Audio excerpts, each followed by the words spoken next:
at the right spot. Hopefully you're at the right spot. You're at the Nonprofit Capacity Building Grant Information Session. Welcome, welcome, welcome. I want to introduce myself first. There I am, Ann Berger. My pronouns I'd like to share are she and her. I am the grant making specialist, and my role is specific to the Nonprofit Capacity Building Grant, as well as our operations and program grants. So if you have questions about those competitive grants, I'm here. I may look unfamiliar to those of you who are quite familiar with the Community Foundation. I joined the team, the grant making team, in March and had the ability to go through our spring cycle of capacity building grants and am now in our fall session. So thank you. Some of you have been offering such warm welcomes to me, so I want to thank you for that. And I want to welcome opportunity to meet with others that I haven't had a chance to meet. I'm going to go ahead and maybe you Kaylee looks a little more familiar to you in association with the capacity building grant. So Kaylee, can you introduce yourself? Hi, everyone. My name is Kaylee Trammell. I am the Director of Grant Making and Community Initiatives here at the Quad Cities Community Foundation. I have the great pleasure of working with Ann on our grant making programs. And for those of you who have been around for a little while, I have had the pleasure of working with you all on these grant making programs as well. So my role at the Community Foundation is to offer support for the implementation of these and our scholarship programs and our Youth Philanthropy Initiative Teens for Tomorrow, and to continue to be able to support the efforts of both Ann and our colleague Steve, who works with our scholarship programs and with our donor advised funds, to make sure that we're able to meet the needs of our community through your excellent and committed work. So very happy to be here with you, and I will pass it back to Ann. Thank you, Kaylee. Jenny, can you take an opportunity just to share what your role is here at the Community Foundation? Absolutely. Hi, everybody. My name is Jenny White. I'm the grant making assistant here. I've been in this role for about 3 years now. Please reach out to me if you're having issues getting logged on to the grants portal, if you need help getting a new user signed up for your organization to submit applications for your organization, or to get follow-up reports reassigned from their original applicant to a new person if there's a change in staff. Always glad to help however I can or get you redirected to where you need to go. Thanks. Thank you, Jenny. And for those of you who are just arriving, just as a reminder, we do record the presentation today, including the slides, and I will be sure to follow up in an email sharing both. And of course, we post this on our website as well. So you'll have access after the event as well. I am sharing just a few group agreements with, let's not go that far. Since we're all coming to this space with different skills, experience, and comfort levels, with both grant making and Community Foundation, we just want to make sure that we have established expectations for how we can engage with each other today. So we are always going to prioritize learning and community in these meetings and beyond. We're all in this together. I know the word competition implies we're in silos and kind of at each other, but that's not how we see things, right? We are a community of nonprofits here. So we want to cultivate open-mindedness, freedom to speak in first draft, no perfect words necessary. And your question doesn't have to be, it's never going to be seen as a quote unquote stupid question, right? So all questions are valid, and we're happy to entertain them. As usual, we'll always invite feedback, always welcomed, and being clear, that's kindness, transparent as possible. So our goal of our time together today is just to introduce who we are, what we do. Potentially we are reintroducing ourselves because many of you are familiar with who we are and what we do. and then share new information, maybe new to you about this grant program. So any comments before we move forward, knowing what we are about today? All right, perfect. All right, so what does the Quad Cities Community Foundation do? Before we jump into our program, I'm going to invite Kaylee to just share a little bit about what we as an organization provide beyond our competitive grant programs. Thanks, Anne. So most of you are probably familiar with us through this aspect of our work. So we are a grant maker. We make grants out into the community, both through this process, our operations and programs grant process, and other grants that we make throughout the year. But we also do so much more. We provide scholarships, as I mentioned before, to high school seniors, but also current college students, students who are going into trade school. We provide programming to support and strengthen our nonprofit sector through the Center for Nonprofit Excellence and our learning groups like CEO Link and Development Link. We also provide donor services, endowment building for the long-term support of your missions, education, resources. We have a resource link section on our website. And all of these things and more are available not only to you as leaders at your organizations, but as community members as well. And speaking of the Center for Nonprofit Excellence, just a little plug here for our upcoming course through our board engagement work that we're doing.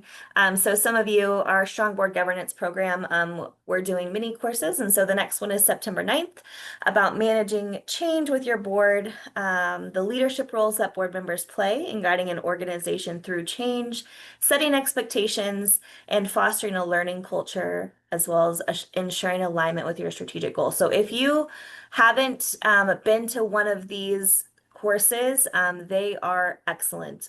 It's high quality programming that the cost has been subsidized by the Center for Nonprofit Excellence. So hopefully it feels accessible and like something that you can access and is valuable to you. The Center for Nonprofit Excellence really serves to be a connector and a capacity builder and a champion for your work.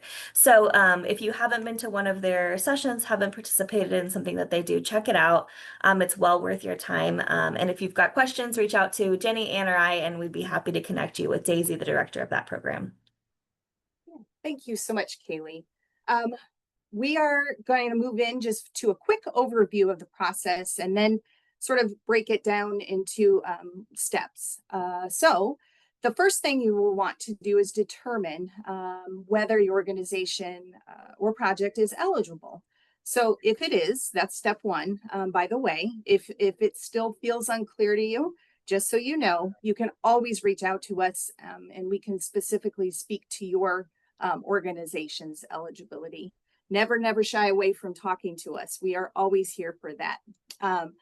So if it is, you will have the opportunity to log into the online grant system.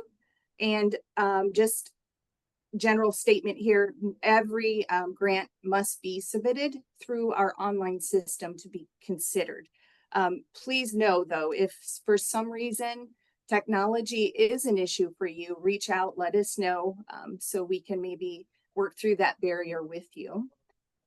If you go ahead and log in, you will be seeing a pre-application. Oftentimes we refer to it as the LOI, letter of intent, but it is actually an online application. Our online application is due on September 1st. So by the 15th of September, we will notify all applications, pre-applications that we are moving forward and inviting to full application, which will be due on November 1st for the fall cycle. So if it's the same program in the spring and the fall, in case you're wondering, we just split it up to be sensitive to when timing might be best for your organization. So that's kind of where we are with that. So what is an LOI? As I've already mentioned, it's not really a letter. It is an application. So the first step in your LOI is going to be the pre-application due September 1st. After that, again, 15 to 20 will move forward to full application due on November 1st, and you can expect decisions on full applications by the 30th. The two-step process is pretty purposeful because we do have a limited budget, and with a more narrow scope for these projects than our other grants, it's kind of helpful for us to be able to kind of filter through some of them to move them forward. What can you expect on the LOI? It's going to ask just for some general information about your project and what you hope to accomplish so that you aren't spending hours compiling information and bids if your project isn't going to advance.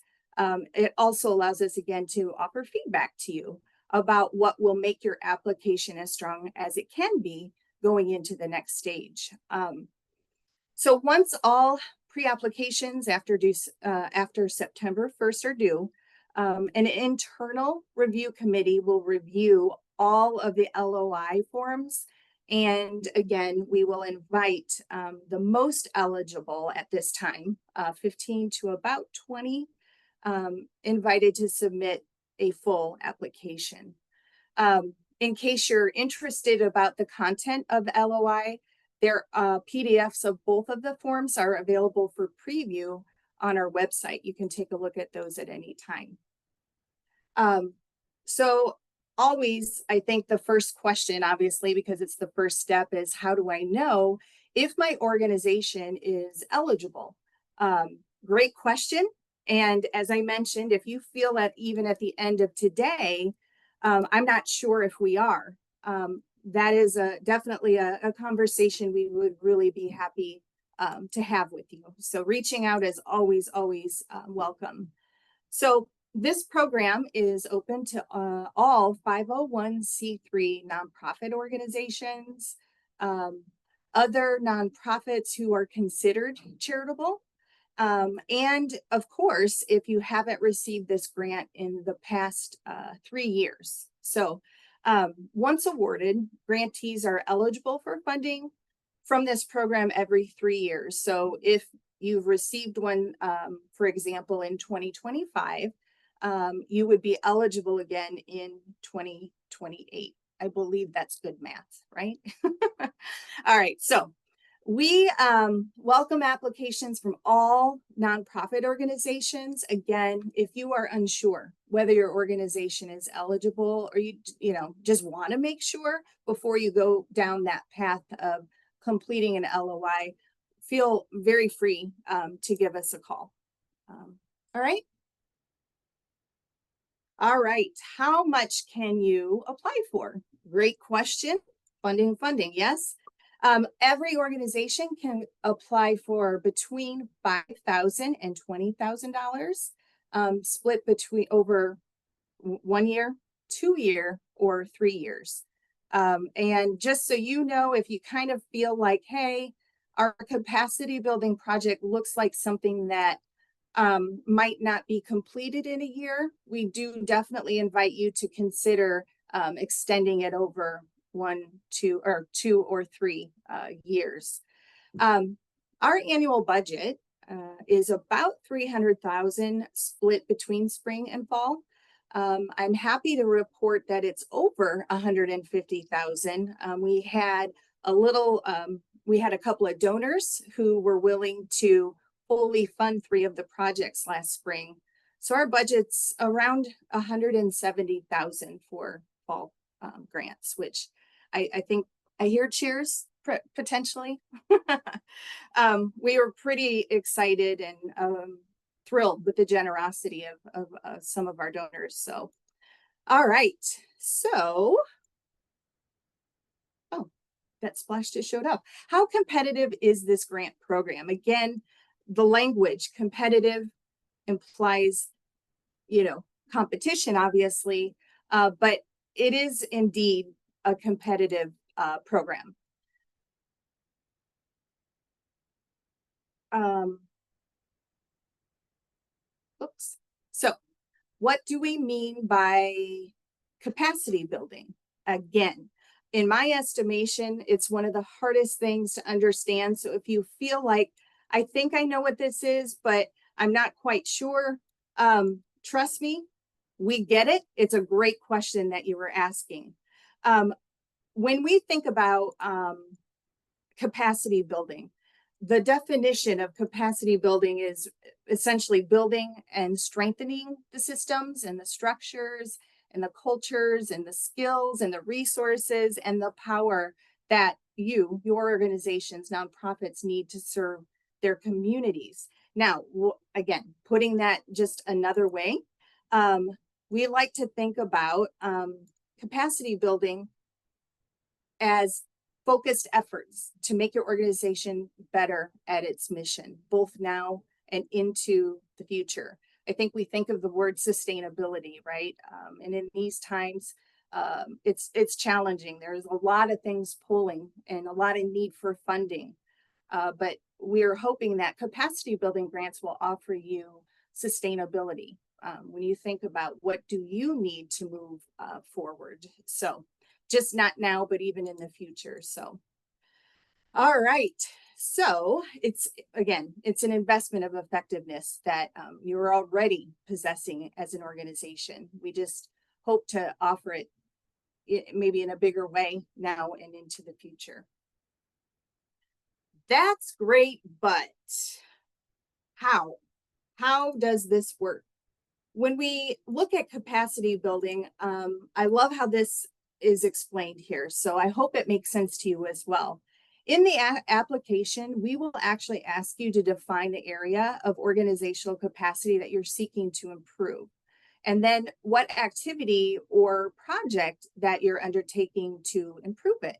So as you can see, some of the capacity building activities that are eligible for this grant include board training and education, any critical equipment, staff training, strategic planning, succession planning, if you've had transition in your organization, and technology and software, which I think we can always say is a need in our organizations to be more efficient and effective in delivering information, excuse me, our information.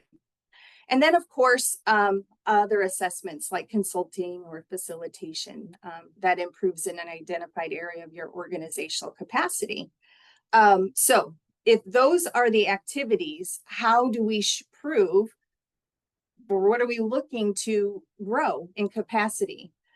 This is including, but not limited to. So when we say that we want to build capacity in our organizations to do what, right? So in many cases, for example, your organization may already fundraise pretty successfully. It may have strong leadership. It may deliver successful programs. But the question for capacity building is, what more could you be doing? Could you be providing services more efficiently? Might there be an opportunity to reach more clients and perhaps to make their experience with your services richer, more accessible, more user-friendly? So being able to say, this is what we would like to do in order to improve this area, right? So you're already doing great things. The idea of this is, how can you maybe be more efficient, grow a little bit bigger? Okay. So it's just a couple examples here to share with you. Successful recent examples would include like hiring a consultant to train staff in order to offer new mental health services in the Quad Cities. Updating software and computers to track inventory and deliver food to food banks around the Quad City area. Strategic planning and board training for an arts organization to increase fundraising capacity. And when we talk about like technological system upgrades, it's that one-time purchase to upgrade. Staff training to better track inventory was an example of how our local food bank used a capacity building grant. So it's not that tricky, is it? It sounds tricky, and I understand why you might have some questions. And again, I want to reiterate, we are here to entertain those questions, not just today, but beyond as well. So again, a couple of other examples: updated software and computers to support program growth for a workforce development organization is another example of capacity building. Strategic planning and board training for its arts and organization that I've already mentioned.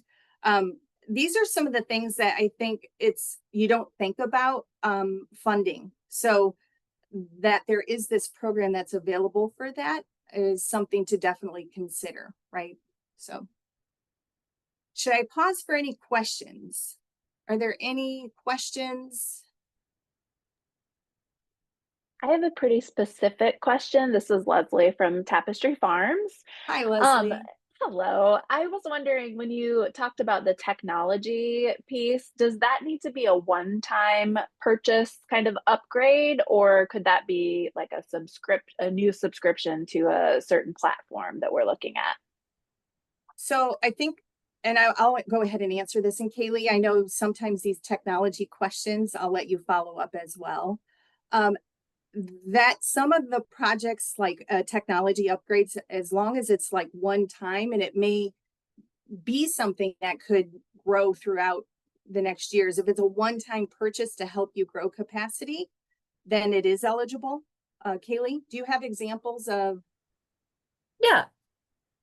So a lot of times it is actual hardware. So it's things like computers, server upgrades, laptops, iPads, those types of things. But we're also aware that sometimes, particularly if you're looking to advance your fundraising capacity, that the CRM and donor management systems are really useful. So the capacity building grant can cover the first year of that subscription. So especially because things are cloud-based now, oftentimes that will be the case. So I've encouraged folks to include the cost of migrating your current system to a new system, any training, anything that could be sort of just like a one-time cost built into that software upgrade, and then include the first year, and then just let us know, what the plan is for continuing to fund it for future years. So.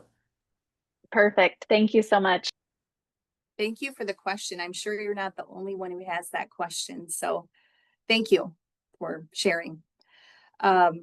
So again, tricky, right? What is eligible, what is not? I think it might be helpful for some of you to see some of the types of projects that would not qualify, would not be eligible. So funding for a new staff person, bringing on a new staff person, always a good thing that shows and demonstrates growth and need. Bringing in an instructor or speaker for your programs, consumables, like snacks or supplies, the things that you would tend to budget in for your organization like that. Equipment that is beneficial, but not necessarily critical to your ability to carry out your mission. That would really fall more under operations, which, if you're familiar, we do have an operations and program grant as well. Like a vehicle or building maintenance or some, improvements like that. They're all very, very important. I don't want to dismiss that at all, but they're not necessarily a great fit for this particular grant program. As I mentioned, operations and programs would probably be a better fit, and that opens in the summer, which has already ended for the 2025 year. So what will you see on the form? Great question there too. We will ask for you to share your charitable status. So if you are a 501c3, you would want to have that information ready. Fiscal sponsorship, expenditure responsibility would be required if you have a fiscal sponsorship. And definitely I can talk to you specifically about that if that fits your organization needs. We're going to ask you organization information about your organization. You'll need to list, for example, your board members, the number of employees that you have, the number of people that you serve, and also any demographic information that you collect, fully recognizing that not every organization does this or is feeling particularly comfortable doing that in these times. And Kaylee, could you speak a little bit about that and how we fully understand circumstances behind collecting demographics? Sure. So for those of you who are familiar with our programs, our form has changed very slightly, but hasn't changed a ton. If you're new to our program, we ask for board demographic information related to race and ethnicity, ability status, and gender. And the reason behind why we do this is really to find out who's making the decisions for your organization and how they reflect the makeup, not just of the community, but of the population of people that you serve, and the ways that they're helping make decisions for the organization. All that being said, we also recognize that in these times at this point, there may be organizations who aren't able to collect that information from their board, don't currently collect that information from their board, or any combination there otherwise, right? And so there is we've added basically another opportunity to say more about what that means for your organization and for you to provide us the information that you do have, knowing full well that that is one of the several evaluation criteria that we have. And so we understand, right? We are all on the same team here, and understand that organizations are facing all kinds of challenges in the funding landscape right now. And so we're sensitive to that. And so we wanted to give you plenty of space to be able to be honest, not feel pressured to ask your board information that you are not able to ask, but also offer the opportunity for you to still share what you can about the way that the community is involved in the leadership and decision making of your organization. Thank you, Kaylee. And I think worth reiterating one more time, as you mentioned, you do have an opportunity to explain and describe what maybe the constraints that you're feeling and that your organization is experiencing. So just always good to remind you of that. I think it's one of the most asked questions right now about applications. So thank you, Kaylee. I think you mentioned as well, if your application moves from pre-application to full application, we will ask for that information. So if you have it and can share that, we're happy to take your information. As far as project plan or project information, you'll share your project with us and include as much information as you have. Again, if you're invited to full application, it'll be more time consuming because you'll have an opportunity to expand in the full application if invited to do so. As far as budget and finances, an estimated budget for your project and your organization's annual expenses, it will not be shared with the committee. So can we pause for questions here? I feel like we've thrown so much at you. Is there anything that we've mentioned about eligibility, about the form that you would like to ask before we move into evaluation and how applications are evaluated?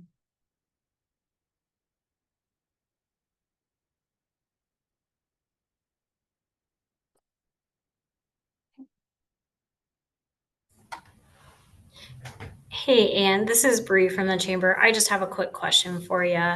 I know that we're a unique organization because we've got lots of different entities rolling up. When you're looking at budget, are you looking for the budget of the entity we're applying for or the budget of our foundation? And if that needs to be a side question, that's fine. I just want to make sure I'm giving you all what you need. Yeah, so I would think your organization, not your organization, but the one you're applying for. Am I accurate in saying that, Kaylee? Yeah. Yeah. So, Bree, if you're applying for, on behalf of someone else for a project for them, include the budget for that organization. So it sounds like maybe the chamber might be operating as a fiscal sponsor for them. So, yeah, include the organization's budget. Good Perfect. question. Thank you, ladies. Yeah, thank you for that. So we will move to how applications are evaluated. Obviously, eligibility is the first filter that we look at. Our mission and equity, priorities and timing, impact of capacity building project plan, and leverage. And I'm going to offer Kaylee just the opportunity to kind of speak a little bit about how our committees are put together, our capacity building grant committee, and as well as any specifics related to evaluation. Sure. So we utilize a community committee of volunteers to make all of our grant decisions.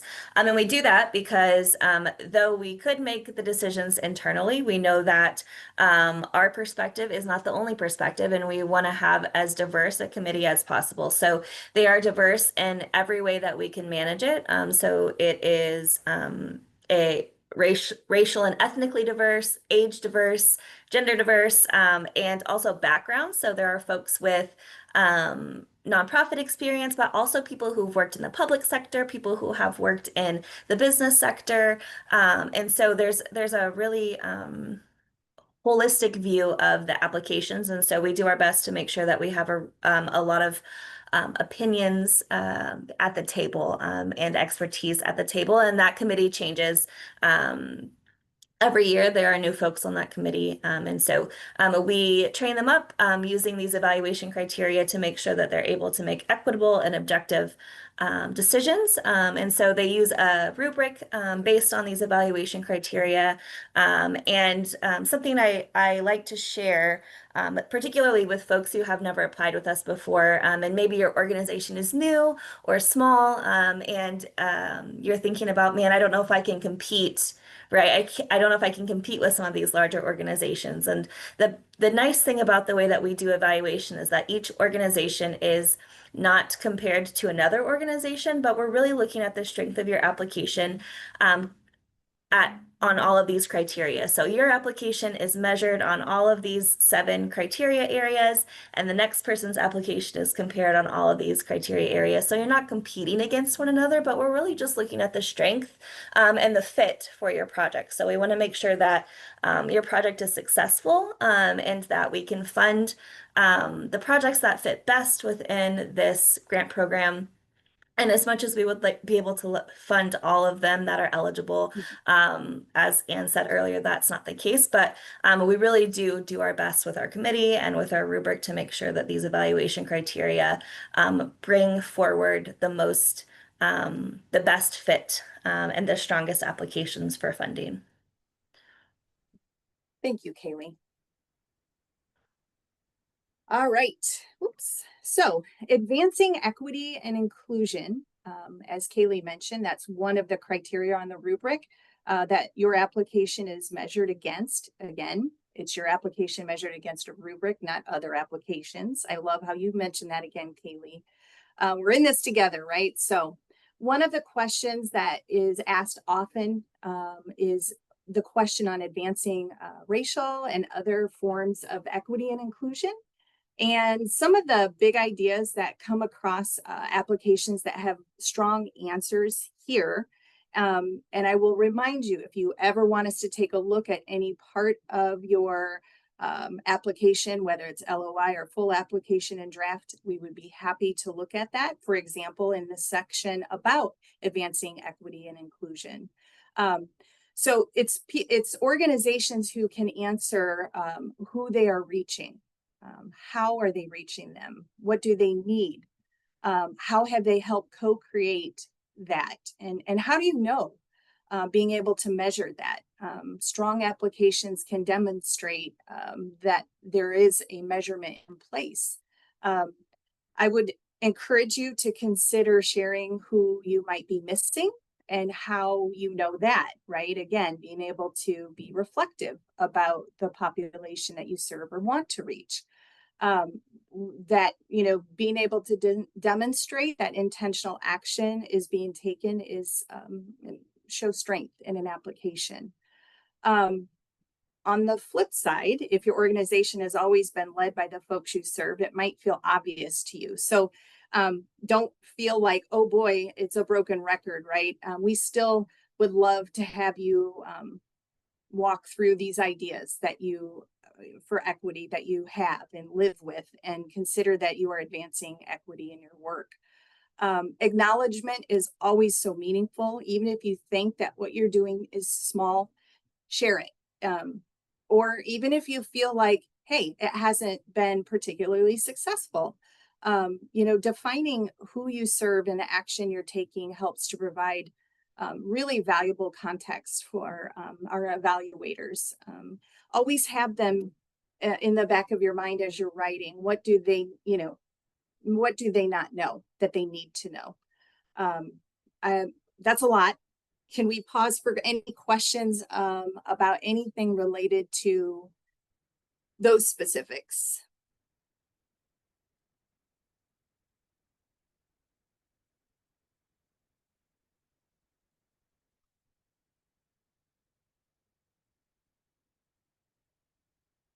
No? Okay. So again, we're going to ask you to share how your project will improve your identified area of organizational capacity, how that capacity will improve your organization's ability to carry out your mission, and how you know it is going to be, how will you know if it's successful? So what's that measurement, right? What does a successful application look like? Well, when we talk about that that evaluator who doesn't know, maybe your organization doesn't really know about your project, doesn't understand how it will grow capacity for your organization, we will ask you to share how the, you know, again, that I identified area is going to improve capacity. So looking at this example here, your project hires an outside consultant to facilitate a strategic plan process to help you develop a cohesive long-term strategy to operate efficiently within our budget while expanding revenue. That's the project. So how will you demonstrate that it will improve your identified area of organizational capacity? Again, this is what we want to do. We want our staff and our board to discuss our missions and goals and identify strengths and challenges. So you want to do work with your board to grow capacity. Well, how will that capacity improve your organization's ability to carry out its mission? Like, what's it for, right? Being able to answer that. If, for example, the grant application that you're applying for is going to help develop a more strategic fundraising plan to increase revenue. Again, how will you know it's successful? Being able to answer those questions, the question of how. What is the answer to how when you look at what it is you're planning to apply for in your grant? All good to be able to identify for your readers. And all good to know, you know, what are we doing this for, right? And how will this help us to grow? Grant writing tips. And I know this seems so simple, but sometimes we get in a rush. I know that as a former grant writer myself, leaving things to the last minute. I just need to turn this thing in. But make sure that you, and we really encourage you to take advantage of what you already have done. You'll have an opportunity to upload in maybe even a grant that you've already filled out information that you're seeing on the application. So don't recreate the wheel. You do have an opportunity to share information that you've already created for other applications. Also encouraging you to have this second set of eyes, or third set or fourth set. And of course that means giving yourself a little more time in your planning, but always having someone take a look. And I will invite you once again to reach out to us. We are happy to ask probing questions, prompt you, maybe ask questions that an audience of readers might have for you. Please feel free to do that. As long as your application is in draft, we are able to see it. So we would be happy to offer that opportunity for feedback. We won't write your grant, but we'd be happy to ask good questions to strengthen it. And of course, making sure that you have all of your questions answered, leaving no blanks. I hope that everything that we're sharing is making you feel a little more comfortable, a little more confident. Again, you don't have to, be a perfect grant writer to make a successful application happen here. And if you are feeling any of those insecurities, reaching out, and we'd be happy to do anything that we can on our end to make you feel more confident and more comfortable with your applications. So we've said a lot, fully recognize that. Is there anything for the greater good as we are a community here together? Any tips that would be helpful for those of us present today that you could share if you happen to be a more experienced grant writer? Or again, if you have any questions that we haven't answered, or we're open to this opportunity for you to come off mute and share an idea or ask an additional question.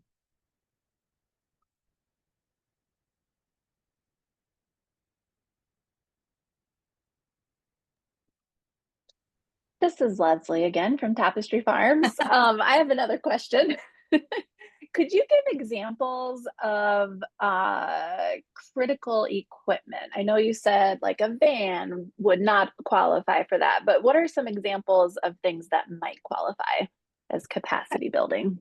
Great question. Kaylee, do you want to answer my limited experience? I'm not sure in the past what applications for critical equipment.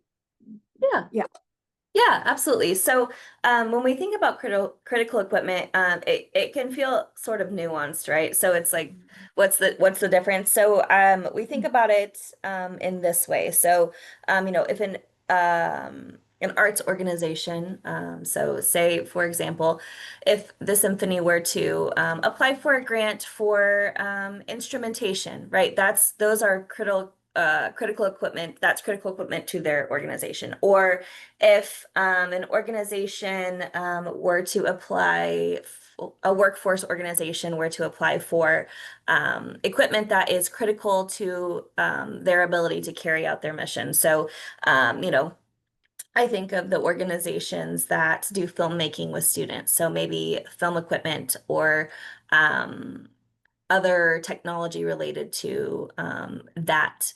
Or I think about our food banks, the special technology and equipment that they might need to make their work happen. So that one in particular, if you're thinking about critical equipment and you're like, I'm not really sure if this is critical equipment or not, the best advice I have is to reach out and ask.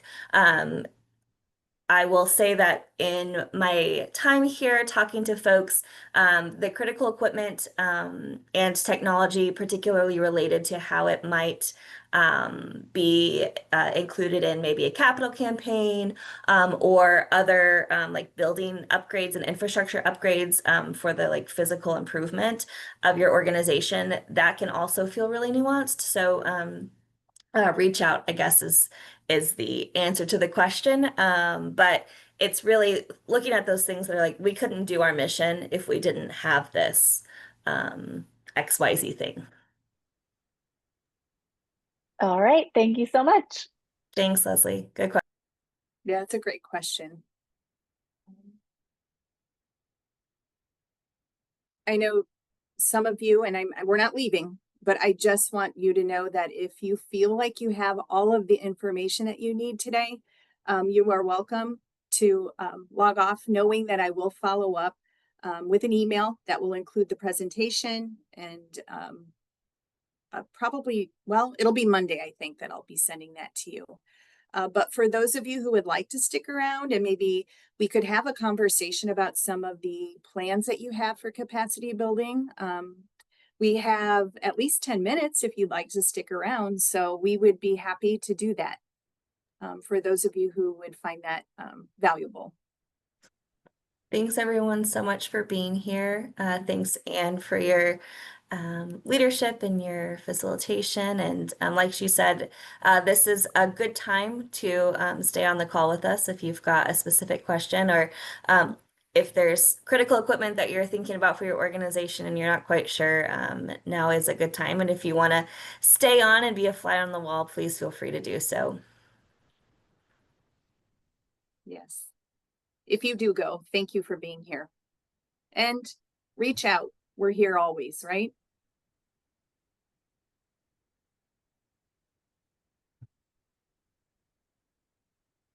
Hey, ladies. Hey, Terry. Hey, Terry. Yes. So I'm having issues with my camera, so I'm going to keep that off for the time being.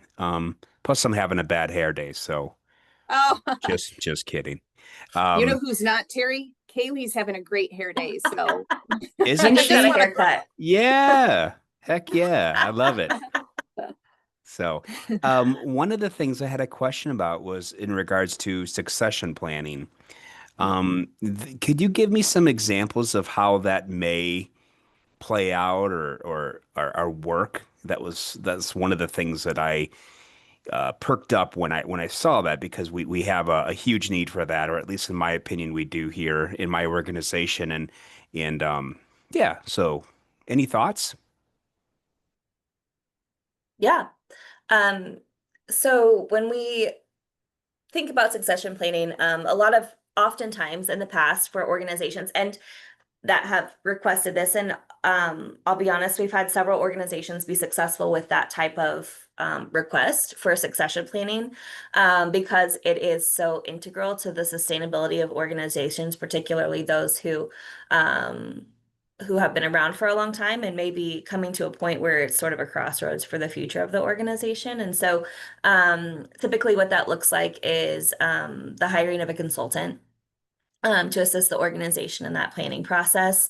And so it depends on how you want to do it. A lot of times organizations will take advantage of that 2 or 3 year grant process, because succession planning kind of goes in phases. And so building out that plan with a consultant, socializing it with the staff, making sure that everyone's looped in. Sometimes it helps to have an extra, year or 2 to kind of make that happen. And so that you can kind of show the success from that. But hiring a consultant for that is typically what we see folks do. And then, the succession plan is there for when you're ready to use it. So you won't necessarily report on the success of the succession plan, but you can report on, the fact that it's been completed and that you're ready to go with it. Sounds good. Thank you. Appreciate that. Yeah, no problem. Leslie, I saw you come off mute. Yeah, there she is. I did. I thought rather than scheduling an appointment later, I would be really efficient here, but I don't want to take up everyone else's time if someone else had a specific question about their organization. I know I've talked plenty. Okay, so our idea for this grant, as you know, we have the social enterprise that sells our food in order to come back into the organization as income to run our programs, our social service programs. And we're wanting to expand that in January to like a flower subscription and another type of subscription. I love Kaylee's face. And so this feels like it is building capacity, in that the income generated from this sort of enterprise sales will come back to the organization to help fund our work. And so I guess my question is, I perked up when you talked about technology, with probably like a Shopify platform that is a subscription, but we could, maybe ask for the 1 year upfront of Shopify, or I'm wondering about like the critical equipment involved, things like that. But I know in some ways this feels like operations. And so I'm not really sure if this is capacity building, it wouldn't really require a new staff.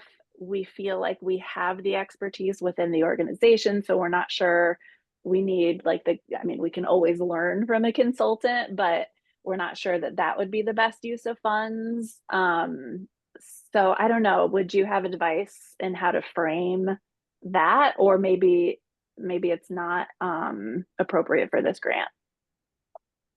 So if you were to have a Shopify subscription, what would you need in order for that to be used in your organization?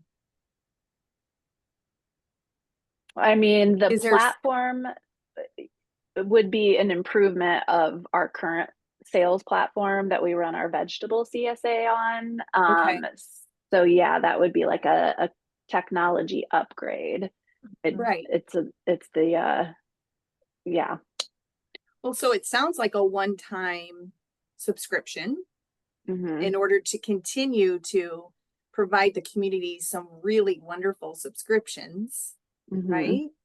That sounds capacity building. Is there anything else Okay. that you would need to go along with that? I guess is my question. Yeah, and that I don't know if when talking about equipment, like the Like, do you need invest iPads Yeah, is or there something more that you would need to be able to, like, yeah. if you have that capability to take it remotely, is there, I mean, right? I'm just trying to think, can you like do a through line with, say, the subscription and maybe some other additional equipment needs? Mhm. Mhm. Because I'm And you guessing. Oh, go ahead. No, I was just gonna say, I don't mean to put you on this spot. I'm just No. thinking. Yeah, no, this is great. And again, please jump in if someone else has a question. I don't want to monopolize the whole um, quick amount of time we have here. But I imagine that like the overhead of adding flower, so like the vases that would end up housing the flower, like does that feel like capacity building, or is that more overhead expense, operation expense? I mean, the way if I'm hearing it accurately, it sounds operations, but I Yeah. guess, yeah. Kaylee, what do you think? Yeah, It's I would agree with that. So, Okay. thinking about the expansion of this program, this is an excellent example of like where capacity building can kind of partner with other funding. So, Mhm. looking at the growth edge of a program, right? So it sounds like Tapestry Farms is kind of on the growth edge of the CSA program.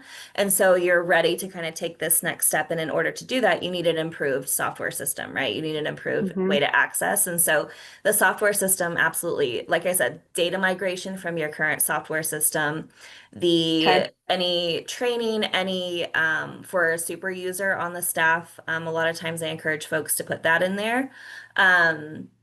All of those things that kind of go along with that, like that is capacity building for it. And Okay. then if you need additional technology like iPads, scanners, things like that, that goes with Shopify, like those things also included. But it's the actual program supplies, right? So the vases, the all of the things that would make the program run, those would be the operational expenses that would need to be partnered with other funding. But the capacity building grant could certainly kind of fund that, the boring pieces, right? That's kind of like I hate talking about capacity building like this, but it's the boring things, right? It's the stuff that makes your program be able to run. So as organizations are on a growth edge, capacity building is often what can help them get to that next level of sustainability. And so, yeah, certainly that first year of your software system, that first year of all of the implementation costs with that.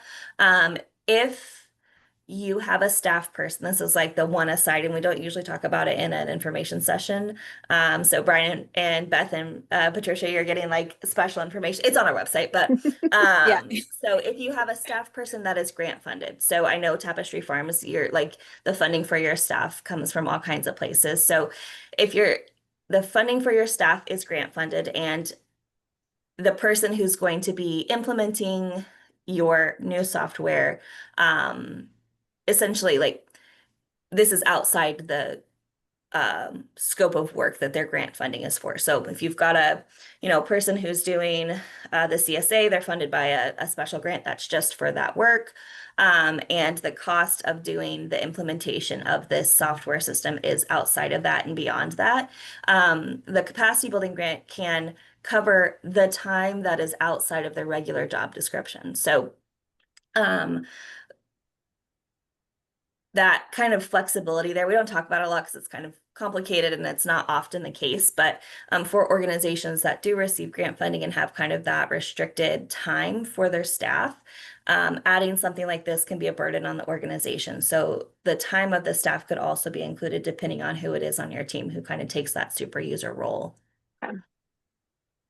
That's really helpful. Thank you. That makes a lot of sense. Thank you. Thanks, good questions. Yeah. Beth, Brian, Patricia, any questions from you all you want to discuss while it's just a nice little small group here? So, yeah. My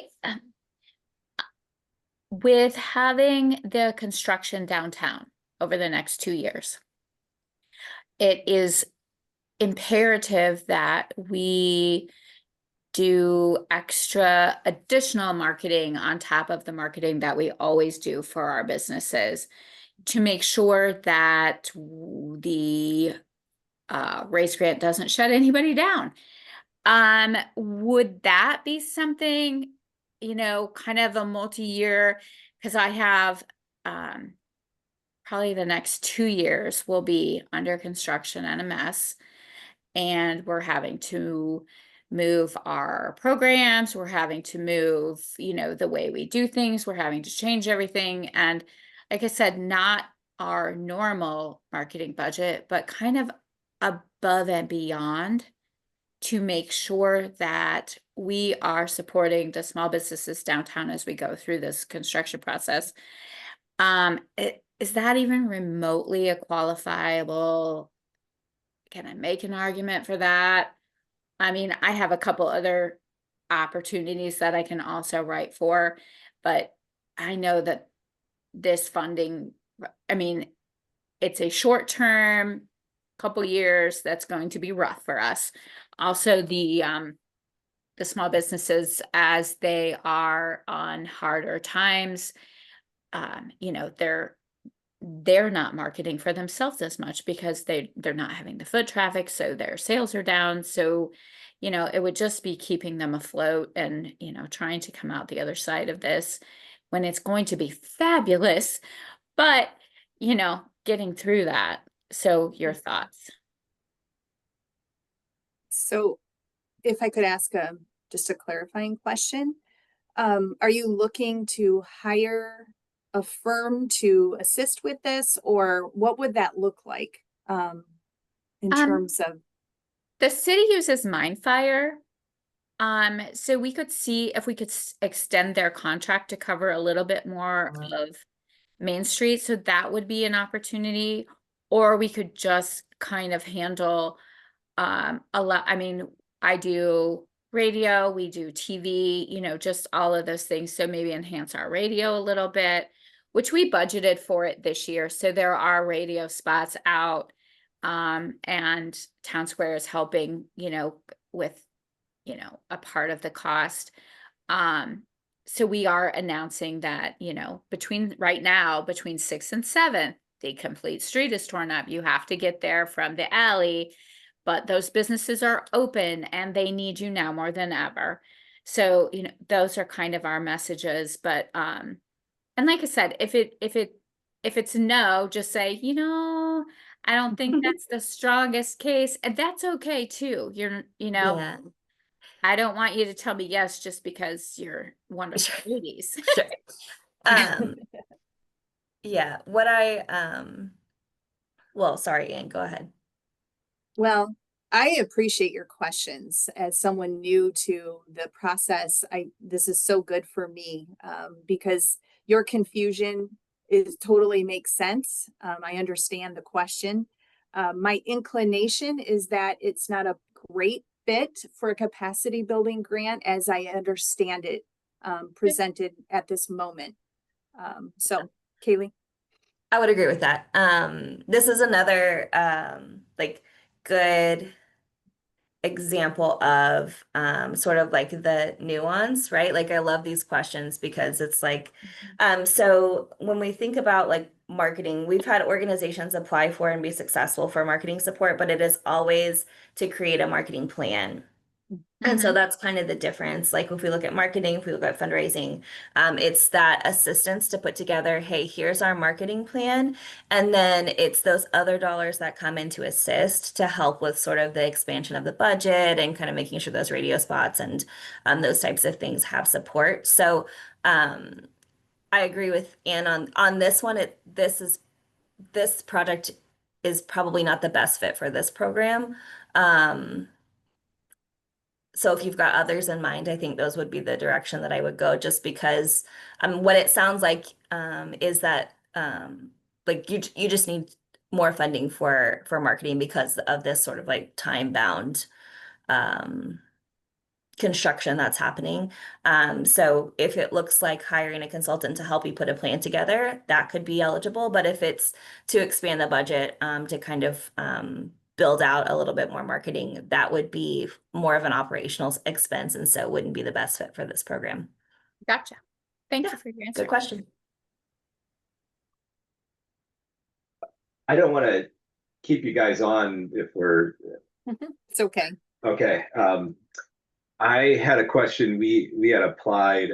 We were not successful in the spring, and I think one of the things we asked for was strategic planning for our board, because we're at about 3 years from our previous strategic plan. The other thing we were looking at was hiring a consultant to do some kind of like leadership training and communications training with our staff. We're wondering if that is what killed us, or I mean, that are you guys, I guess my question, are you looking more for, training in terms of financial sustainability for this grant versus sort of what we had, were proposing? And I guess our argument would be, like developing our staff as leaders, improving our communication, ultimately will make us more financially sustainable in the long run if we're delivering better quality programs and et cetera, et cetera. Yeah, Brian, thank you for asking that. And if you would like, I would be happy to have a phone conversation with you. Yeah, just to share. Great. Yeah, I know I have notes from our the meeting that would have been the decision meeting. If it would be helpful at all, I would really be happy to have that one-on-one conversation with you, because I don't have those notes available to me. And I didn't want to get too far in the weeds with other people online, but no, and general, that kind of ask. I was just curious if that is. Yeah, let me let me just I'll email you. How about that? And I'll share with you a link so that you can sign up for a time for us to have a conversation, if that would work for you. Yeah, that would be great. Thank you. Okay. I'm making a note to myself.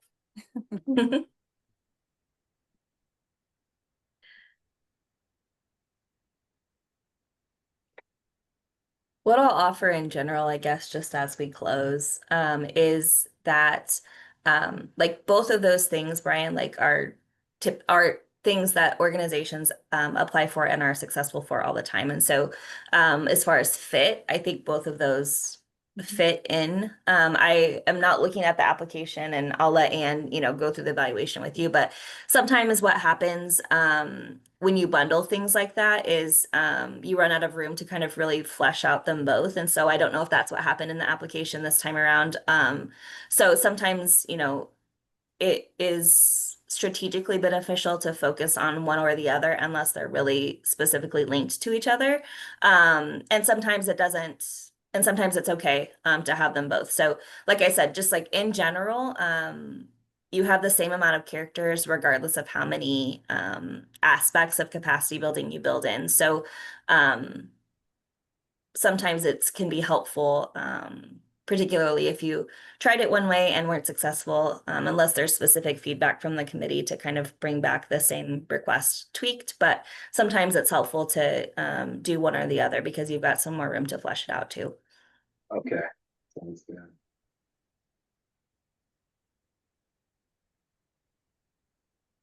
All right. So I think we can officially thank everybody for being here today, all of your great questions. And like I said, Brian, I will follow up in an email with you. Sounds good. Thank you. Thanks, Have a great, guys. bye, you guys. Have a great afternoon. You too. Bye. Bye. Can I say bye?